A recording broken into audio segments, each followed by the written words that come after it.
Subhanallah, alhamdulillah. Ni kita orang mau balik daripada solat Jumaat. So kalau korang tengok memang ramai macam-macam negara. Memang nak tak nak kena tempuh lah. Biasanya kita akan cakap macam ni lah. Haji.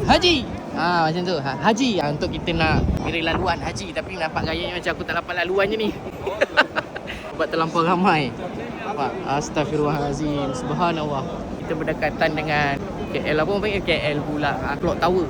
Nampak. So ramai dia tu, subhanallah. Jadi kepada korang yang mana ada di rumah, yang tengok video ni, yang di kampung, aku doakan korang semoga korang pun dapat menunaikan umrah bersama keluarga korang, insya-Allah. Okey, haji.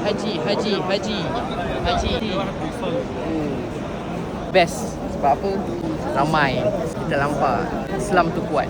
Alhamdulillah. Assalamualaikum.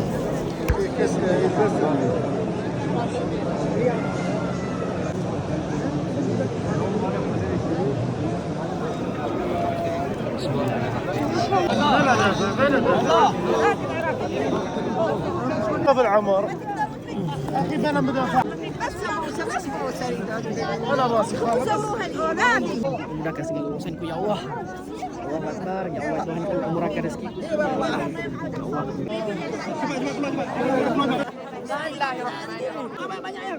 Allahu Akbar. Murahkan rezekiku ya Allah. Beri aku kaya ya Allah.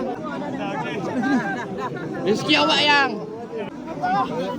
Bismillahirrahmanirrahim. Allah Akbar, ya Allah ya Tuhan ku, bacalah isiku ya Allah, angkatlah doa aku ya Allah, kabulkanlah doa aku ya Allah dengan segera, amin. Alhamdulillah. Bismillah ya Allah Akbar walillahil hamd. Bismillah ya Allah Akbar.